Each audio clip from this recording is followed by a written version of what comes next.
Hello, this is the second tutorial. I'd like to talk a little bit more about how to create objects in Unreal. Follow the first interface. So first, I want to just reinforce in the content browser. If you click, you can choose an option called Dock in Layout. So it will be fixed here. I will make the size of the thumbnail a little bit smaller, so you can see all of them. Then I'm going to create something new. Before I create new objects, I want to quickly talk about in a mode you have the default, which is a select, but also you have the option to go to landscape. This is a place you can sculpt a large landscape like a terrain. You can paint the textures directly into this landscape. We'll probably talk about this in the future in a different tutorial. Foliage mode is a place you can paint different trees, grass, or crowd of people. You can do the foliage. There's also some other mode like a mesh paint, fracture, and brush editing and animation. We'll get into this in the future, but basically just keep in mind you are in the select mode for now. Then the next one is how to add objects, right? The best way or the most easiest way is to create something natively like a box or sphere. You don't really have to refer to other 3D modeling program. It's already built in-house. So you have the basic one, for example, like shapes, cubes, sphere, cylinder. This is very typical in all the 3D program. To make this drop-down menu easier, you can basically choose this option called Place Actor Panel. If you do that, this panel will be docked directly on the left. So you can see basically this is, the basic lights, shapes, cinematography, visual effects, geometry. So all the geometries here. I do want to clarify, if you go to shapes, this is a static mesh you can use. But if you go to the geometry, this is actually called brush. It's an old term come from Unreal at the beginning. This is basically allow you to create a volume. And the volume could be either negative or positive. So a little bit confusing. But usually you want to go to shapes if you just want to get something really basic. And the lighting is here. In the basic settings, you have these like actors, pawns. You can do a player start or trigger box for programming. So for us, we'll just simply do let's do something really quick. So if I go back to light, right? I think this part is a little bit dark. I want to maybe create a light. So drag a point light and drop here. So as simple as that. Drag and drop, and then you'll see this light will show up right in Outliner. If you use W to move, right, you can move the light maybe a little bit this way. In the details, I can manipulate the parameters for the light. So maybe I want to make the light, I don't know, purple. You can also change the attenuation. You can change the intensities. So that's tons of stuff you can play with for the light. You can also change the light to different mobilities. This is something important for the VR. We'll talk about this in the lighting tutorial in the future, but in general, we want to keep this as a static. So the lighting, the shadows will be baked later. It's more effective, more friendly for real-time rendering. Okay, so this is the lighting. I think that's it about the basic lighting. In the future, we'll talk more about other types. So I go to cube, shapes, cube. I will drag, and here we can put the cube in. You see, it's automatically give you the snapping. You can snap to object, so this is super convenient. And also you can, move. So it has the default snapping. I think if you're using the end button, it will drop directly to the ground. End is a keyboard. Some keyboard don't have end, so you just check it out. End means snapping to the ground. Yeah, so that's how to create a cube. I will delete, plank, horn, cylinder, sphere. So it's pretty straightforward. Okay, so that's how you create this object through this drop-down menu. You can also turn it off if you don't want this. You can just simply close, so it give you some extra space. Okay, so once you create this sphere, the next thing is I want to manipulate, right? Besides the transformation, if you really look into the details, you can see the material. By default is white, but you can swap to any other materials. This is something is kind of tricky. I think our library has a lot of materials already, but if you want to create a customized material like a different color, you can definitely do that as well.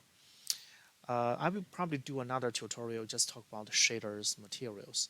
But for now, you have this white color. If you click browse, right, this is basically point the shader to the default, which is right here. You can see this shader is directly under engine content basic shapes white color, right? So that's the color for this. In the future, if I want to manipulate this shader, I can double click. You can basically see the shader network. So this is white. You can change to different colors, right?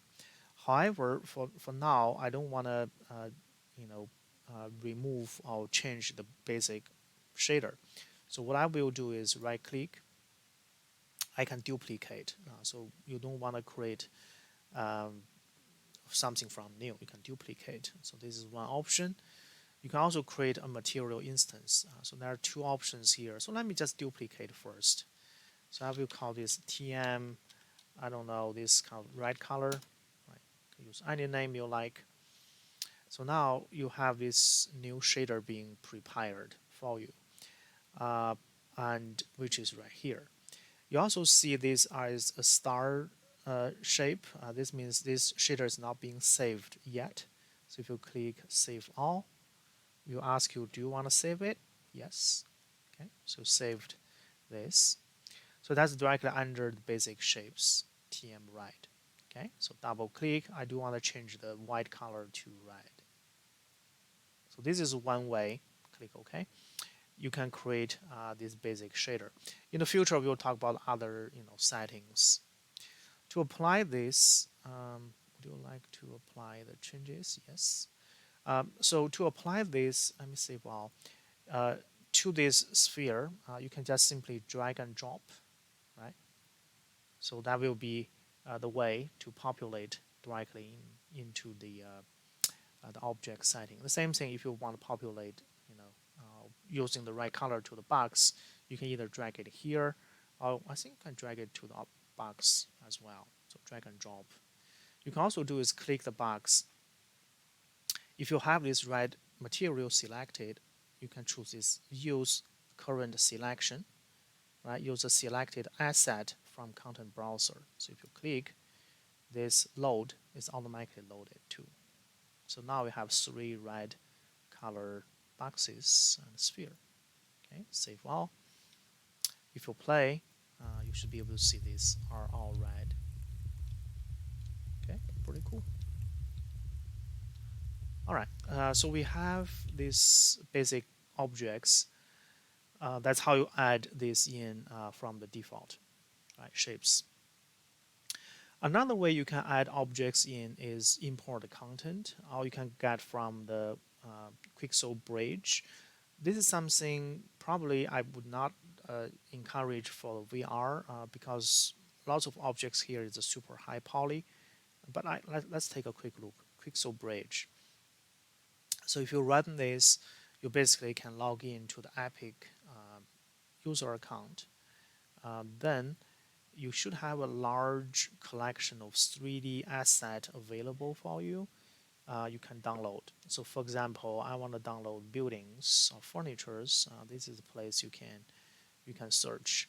But just keep in mind, most of the geometries here is super high poly. It's perfect for Nano rendering um, with Lumen.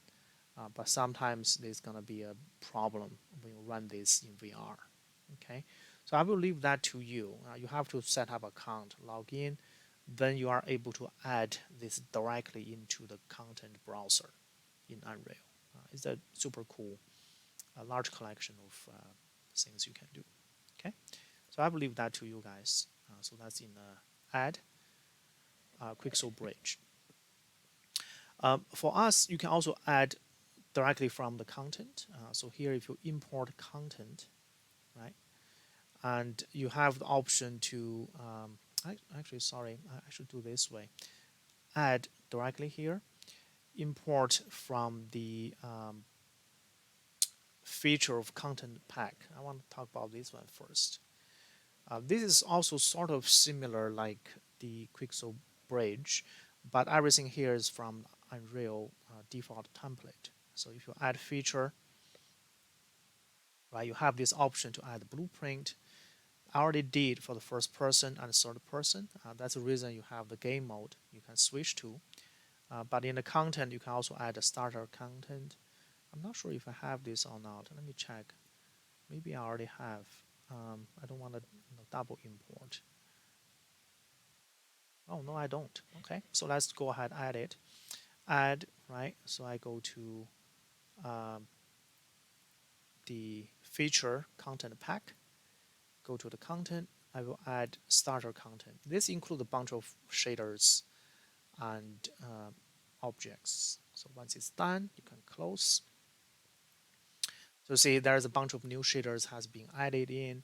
You can also see in the uh, library, you have the starter content folder, you have architecture, audio, blueprint, HDR, image, some example maps, materials. This is something really nice, uh, particles and props. Okay, so they are not here.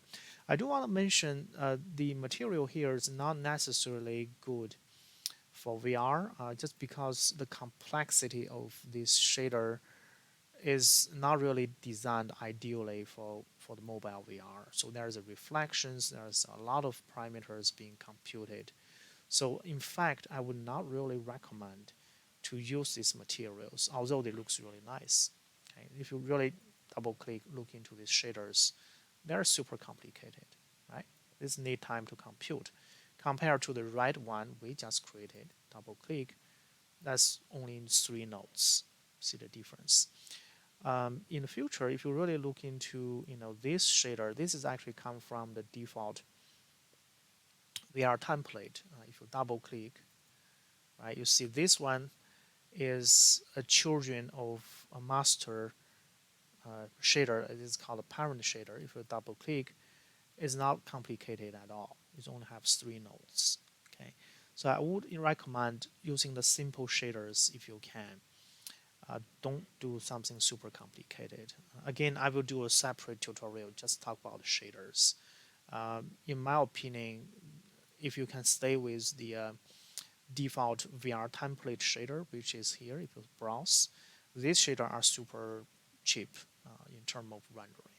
Okay, and there's a relationship of the parent and the children shader, which is really nice because when you compile the shaders, only compile the parent, and all the children automatically inherit the features from parent. We'll talk about this in the future. Okay, so we have these basic objects, 3 of them, with some colors. All right, again, to customize a color, you can just simply drag and drop. So it's right there. For me, I like to bring some external model directly in. So I will actually using import instead of add. This is a different button here. I believe you can also import directly here. So the same thing, you can access either here or here. Okay. When you import, you have the option to do FBX, which is the most popular one. But also, I think it supports a few other format. I use FBX all the time. If you are using Revit, Rhino, or 3ds Max, or some program, you have the option to do DataSmith, I would recommend you do the DataSmith plugin for your program. Then you can export into DataSmith. You can bring DataSmith directly into Unreal. The benefit is DataSmith carry the material UV mapping very well.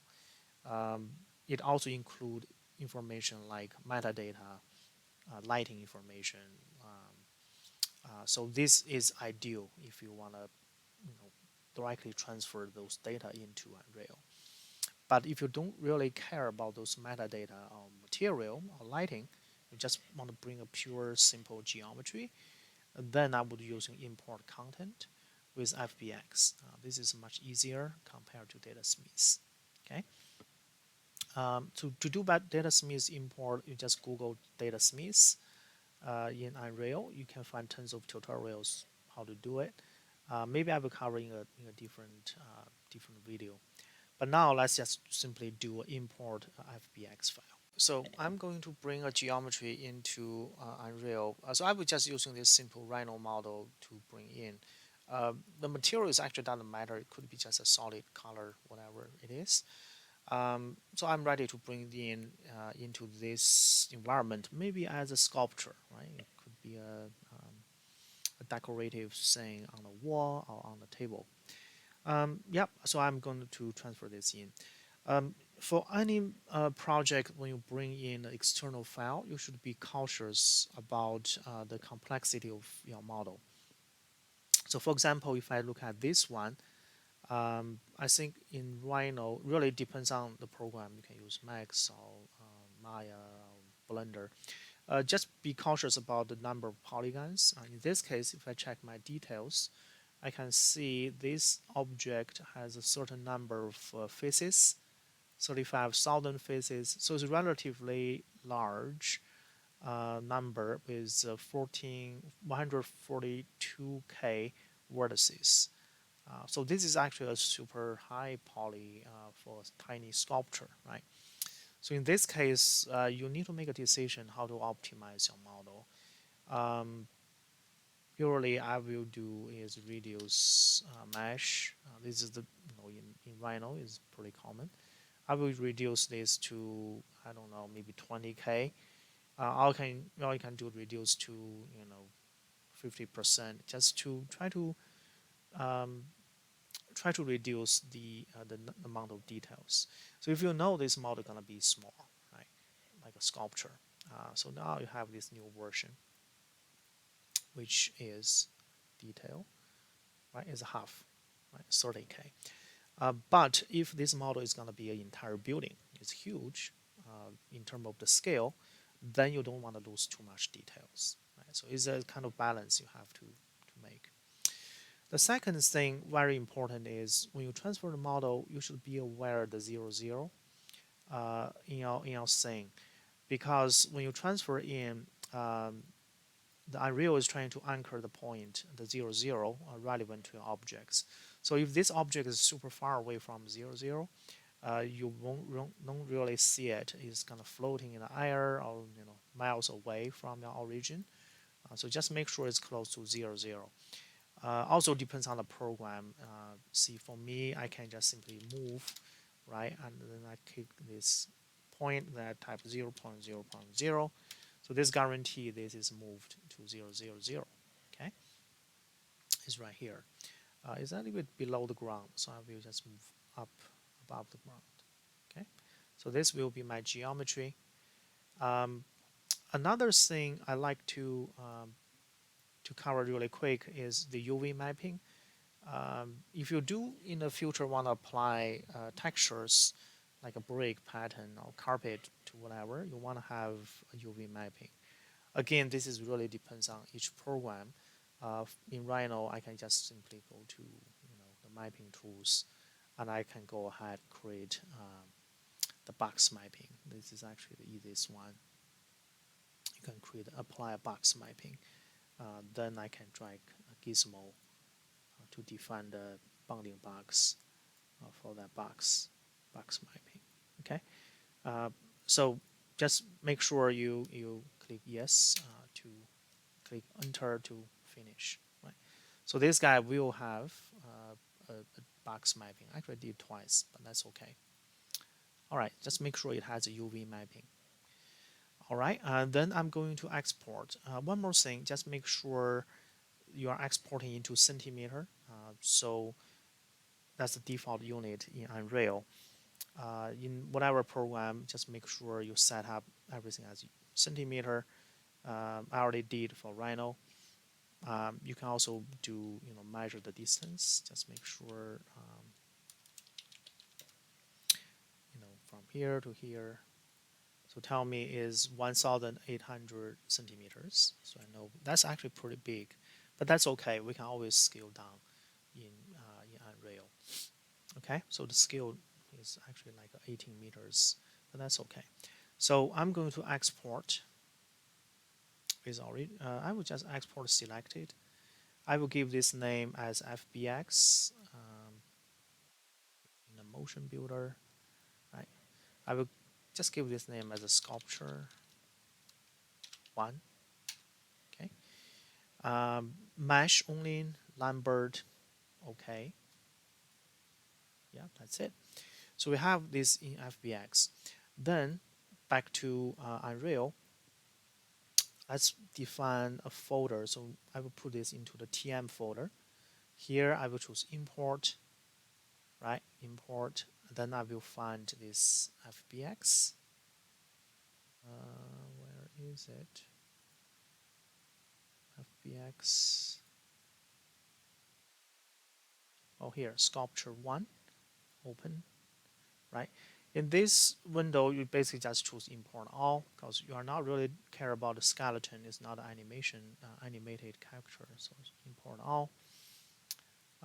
It basically give you some warning.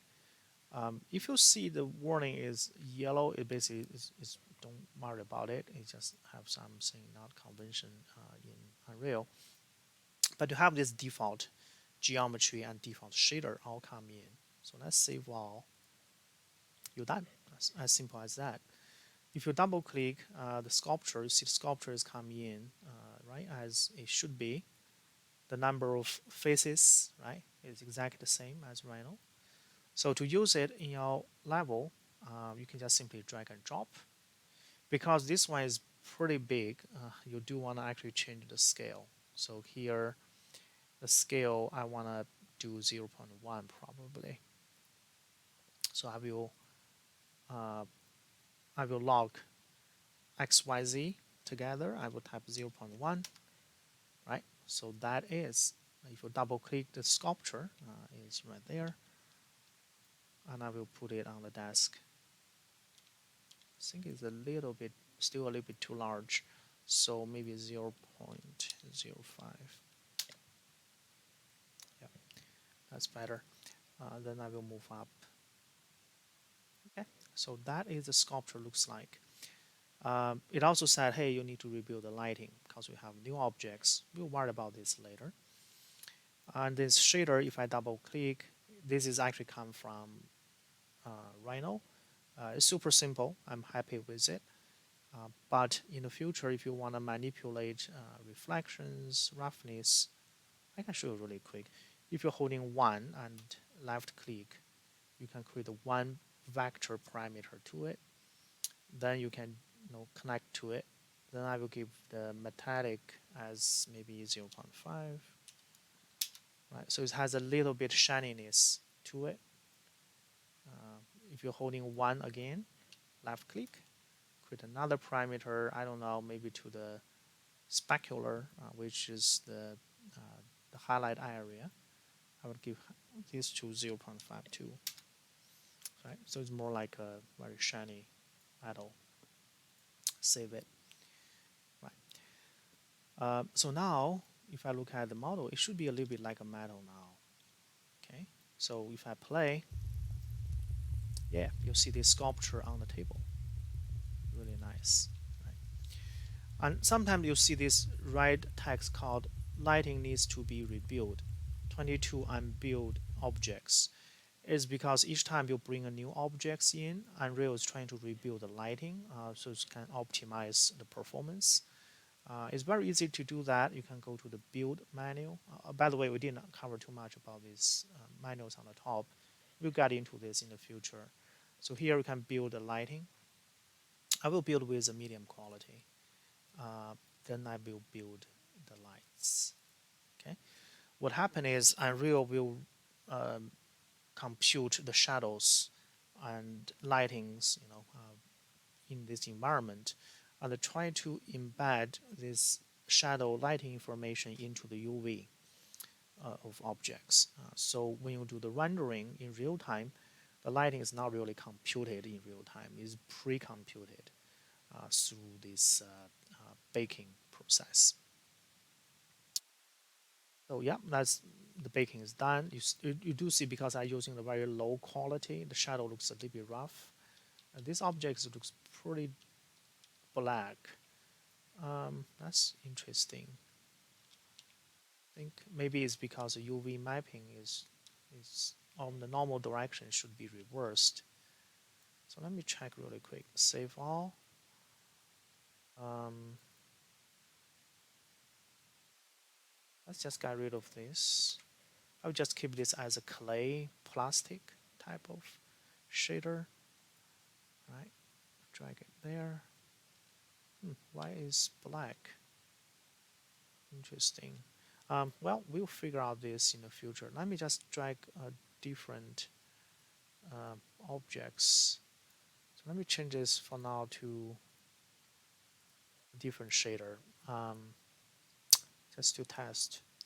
So in the starter content, um, yeah, just for testing. So don't worry if this is something not ideal for VR. Yep, I think the problem is UV map.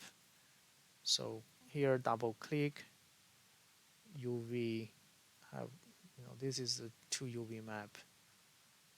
Or the second one is nothing there. Huh, interesting. Well, we'll worry about this material thing in the future. So for now, just try to build something in other program, and then bring into Unreal, so you can use it. If I choose search, I can find it again. If I drag it in, right, you'll see it right there. You can do exactly the same, configuration. Also, I think if I code in Control Alt and move it, I should be able to make a duplication. I will delete this for now. Yeah, I guess the UV mapping need to be redo. Okay, so you see this kind of shiny metal-like geometries. Yeah, if you want to exclude this one from the shadow baking, you can definitely change it to movable, so it's not going to be baked with shadows. Okay, with default lighting. Cool. I think that's it. How to bring external FBX into Unreal. So quick notes. So if you do have some issues with the after build a light, the object became black. Just give you a temporary solution. So in the property, if you type light map, just change the light map to uh, volume volume metric. So that will exclude this object from baking. So that will make this looks right. Okay, that's for now. The deeper reason, the true reason is in the UV. If you really switch to the UV channel, this is UV channel 0, which has so many overlapping. So when you bake the light shadows, shadow will looks wrong because the overlapping UVs. So ideally, when you bring a geometry into Unreal, Unreal is automatically generate light map UVs for you. So this is kind of like explode version of every single face. So that UV will actually be correct. Another factor you can check is the make sure the resolution of this will be super high, so that will be able to accommodate the amount of details. But for now, let's just change this to volume magic. I will do another tutorial just talk about the lighting and how to bake the lighting. For now, just play with the materials. Oh, by the way, if you do make some change here in Rhino or whatever program, you can re-export as the same file name. So here in Unreal, you can just right-click, re-import. So each time you don't have, if you make something changed, you just re-import. You don't have to delete or re-drag it in. It just automatically using the whatever the current version to re-import back to the level. Okay, this will be our friend. All right, I think this is all for today's tutorial. How to create basic cubes, how to bring external files. I will also give you a link for DataSmith. So in the future, you can download the plugin. You can stream the data directly through DataSmith. The material and the UV will look much better in this setting.